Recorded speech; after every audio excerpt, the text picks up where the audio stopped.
It's a story of a young woman who grew up on the south side of Chicago. She grew up in a bungalow on Euclid Street where she had to share a bedroom with her brother. And I can tell you firsthand, I know what it's like to share a bedroom with your brother. The daughter of a city worker who went to work every day, even with multiple sclerosis. She worked hard in school, excelled at Whitney Young High School. She went on to an Ivy League college, and then went on to law school. And then she has come back to her hometown today as the First Lady of the United States of America. She has campaigned tirelessly to improve the lives of America's children through her campaign on Let's Move. She has brought the business community together to illuminate food deserts across the country. And she has fought hard for the rights of our returning veterans and their families. There is no better example of that spark of optimism, that spark of potential, that promise that lights up the eyes of children of Chicago than my friend and our great First Lady, Michelle Obama.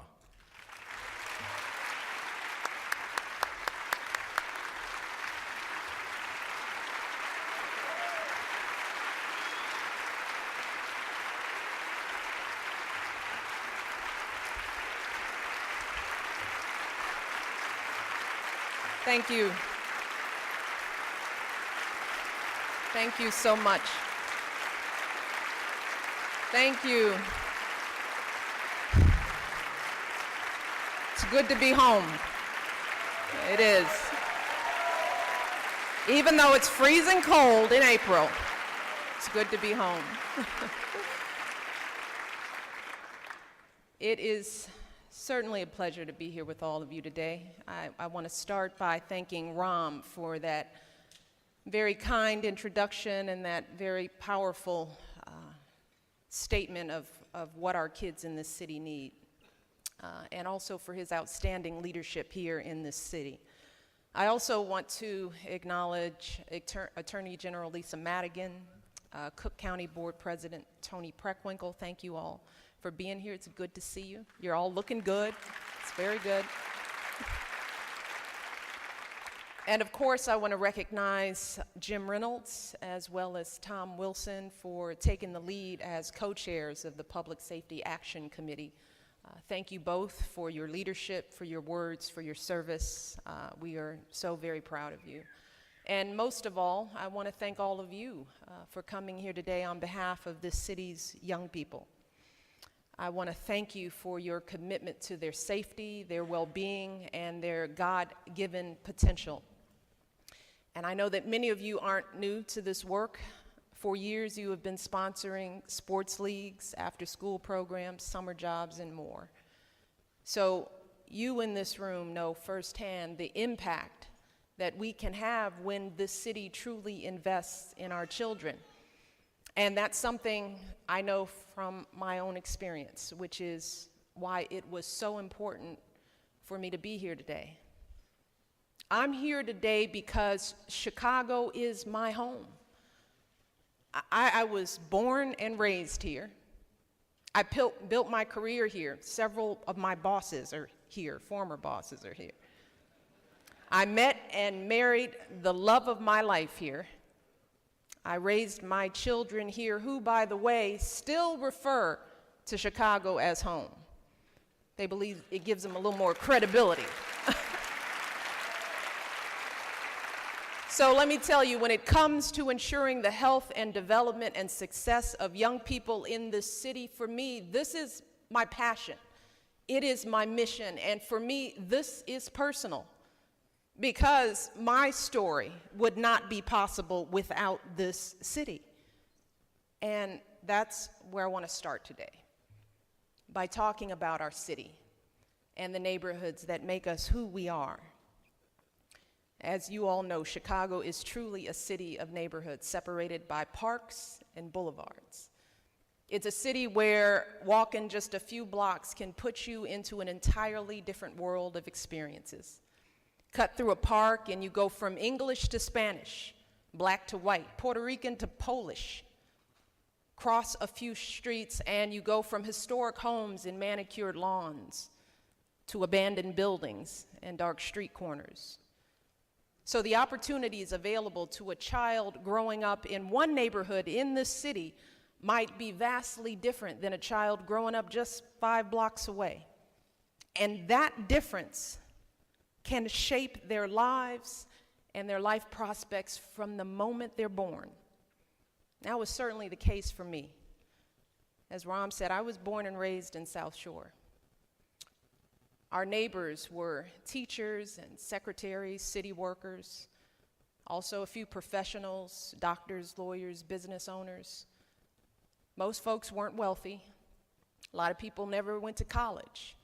And we generally couldn't afford things like private music lessons or tutoring. But thanks in part to this city, our lives were still rich with opportunities. We had decent public schools. I am a product of our public schools. We attended the Chicago Park District summer camps. Got a lot of ribbons from those camps I'm quite proud of. Played basketball on city courts. Our churches ran programs to expose us to music and the arts. So we didn't have to be children of privilege to get the opportunity to enrich ourselves. And back then, our parents knew that if they loved and encouraged us, if they kept us off the streets and out of trouble, then we'd be okay. They knew that if they did everything right, we'd have a chance. But today, for too many families and children in this city, that's simply no longer the case. Today, too many kids in the city are living just a few L stops, sometimes even just a few blocks from shiny skyscrapers and leafy parks and world-class museums and universities, yet all of that might as well be in a different state, even in a different continent, because many of our children have never been to the Art Institute or Millennium Park. Many of them don't even know that the University of Chicago exists, let alone dream of attending that university or any university for that matter. They haven't strolled along Navy Pier. Some of them have probably never even seen the lake. Because instead of spending their days enjoying the abundance of riches this city has to offer, they are consumed with watching their backs. They're afraid to walk alone because they might get jumped.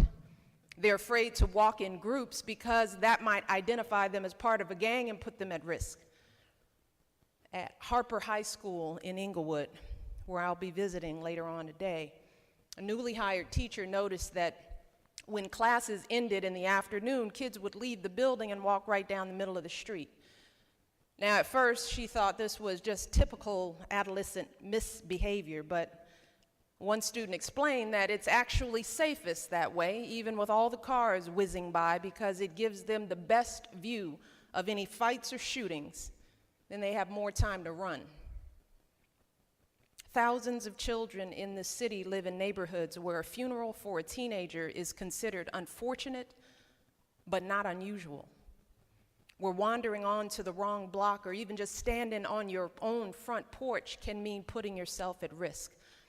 Those are the odds that so many young people are facing in this city. Young people like Hydea Pendleton, whose funeral I attended back in February. And we all know Hydea's story. She was 15 years old, an honor student at King College Prep. She came from a good family, 2 devoted parents, plenty of cousins, solid godparents and grandparents, an adoring little brother.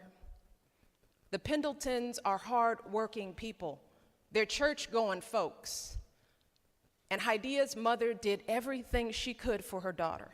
She enrolled her in every activity you could imagine, cheerleading, majorettes, the praise dance ministry, anything to keep her off the streets and keep her busy. And as I visited with the Pendleton family at Hydea's funeral, I couldn't get over how familiar they felt to me. Because what I realized was Hydea's family was just like my family.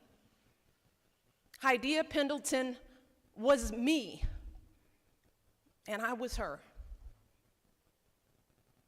But I got to grow up and go to Princeton and Harvard Law School and have a career and a family and the most blessed life I could ever imagine.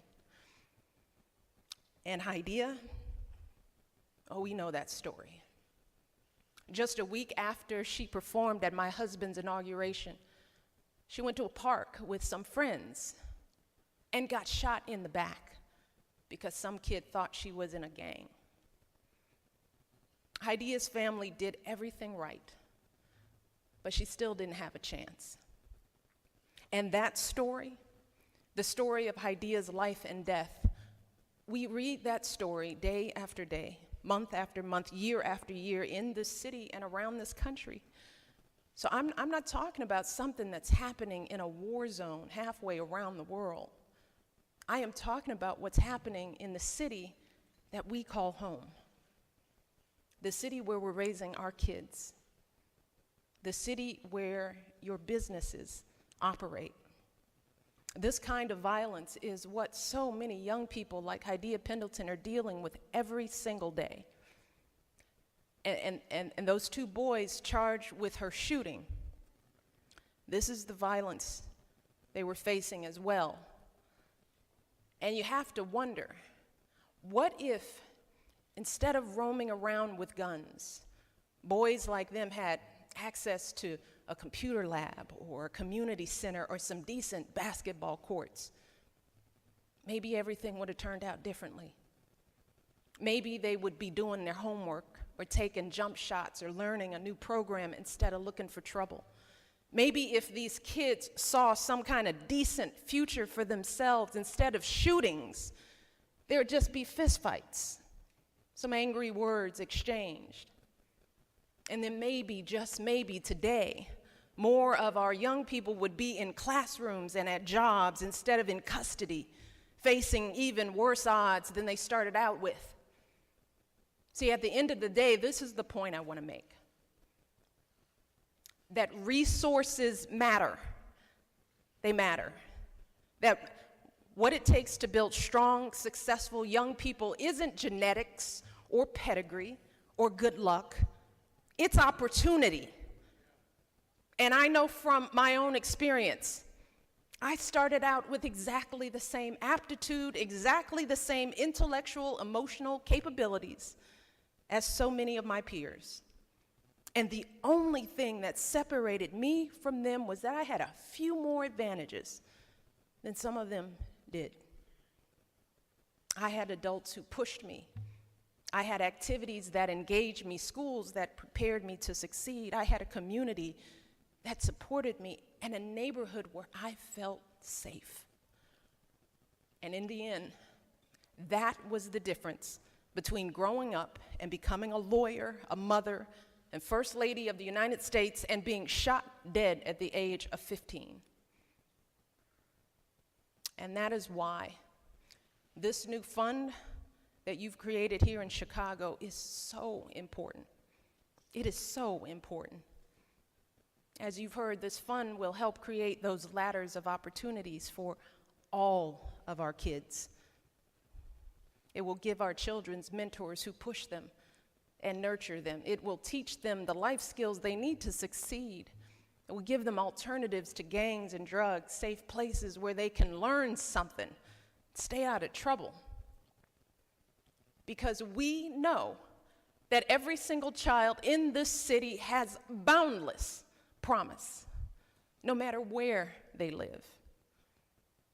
And whether we give them the chance to fulfill that promise and grow into productive adults who lead meaningful lives, see, that's on us. That's our job.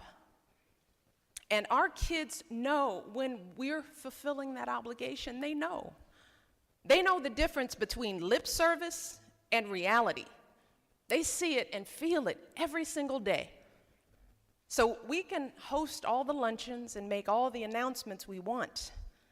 But at the end of the day, if our kids keep waking up in neighborhoods where they don't feel safe on their own front porches, if they're still attending schools with crumbling ceilings and ripped up textbooks, if there's nowhere safe for them to go when that afternoon bell rings, then nothing speaks louder than that.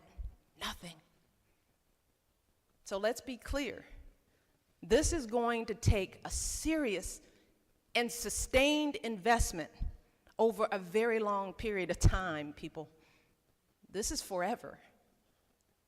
And I am here today to join the call to all of you, Chicago's most distinguished business and community leaders, to take up this challenge with fervor. And I hope that communities across America will follow Chicago's lead to get our young people off the streets and back on track to successful lives.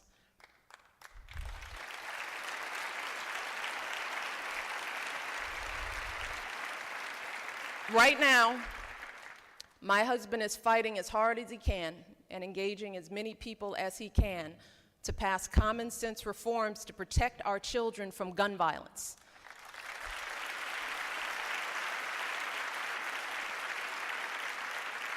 And these reforms deserve a vote in Congress.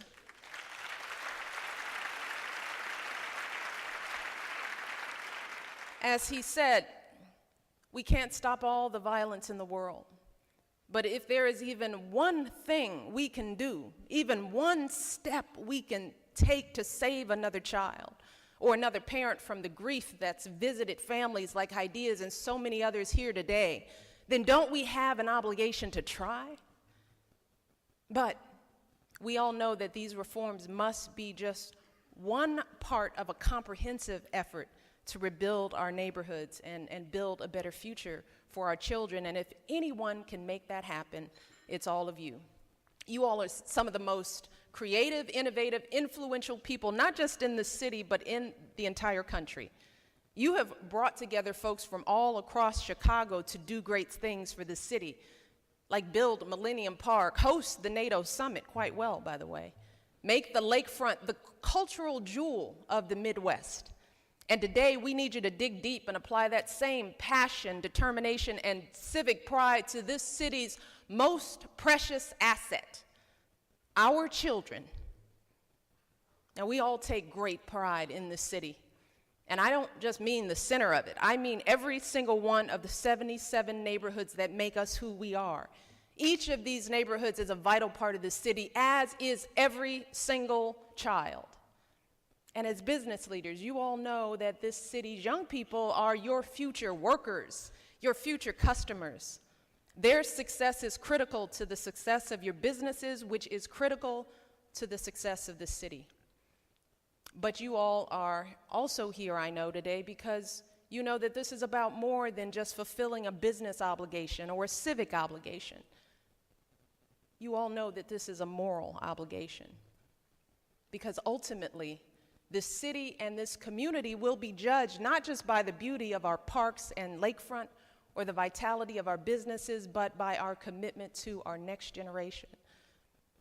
I think my husband put it best when he spoke to the people of Newtown, Connecticut back in December. And he said, this is a quote, "This is our first task, caring for our children. It's our first job. If we don't get that right, we don't get anything right. That's how, as a society, we will be judged, and by that measure, can we truly say as a nation that we're meeting our obligations?" That is the question my husband asked. Are we truly meeting our obligations to our children? It's a question we should also be asking in Chicago and in every corner of this country. And it was the question weighing on my heart when I met with Haidia Pendleton's classmates on the day of her funeral. Dozens of them later spoke at the service, each referring to her as my best friend. And let me tell you, it is hard to know what to say to a room full of teenagers who are about to bury their best friend. But I started by telling them that Haidia was clearly on her way to doing something truly worthy with her life. I told them that there is a reason that we're here on this earth, that each of us has a mission in this world. And I urged them to use their lives to give meaning to Haidia's life. I urged them to dream as big as she did. and work as hard as she did and live a life that honors every last bit of her God-given promise. So today, I want to say the exact same thing to all of you. I want to urge you to come together and do something worthy of Idea Pendleton's memory and worthy of our children's future. Join me and Idea's classmates and young people across the city who, by the way, even in the face of so much hardship and such long odds, are still fighting so hard to succeed. We need to show them, not just with words, but with action, that they are not alone in this struggle. We need to show them that we believe in them, and we need to give them everything they need to believe in themselves. I would not be here if it weren't for that kind of belief. And I know that together we can do this. So let me tell you this. I look forward to the work that you do. I look forward to you hitting this goal and surpassing it. I look forward to this city being the model of what communities can do to wrap their arms around our youth and make them the best they can be, to embrace all of our neighborhoods and every last one of our children. Thank you so much. Good luck, and God bless.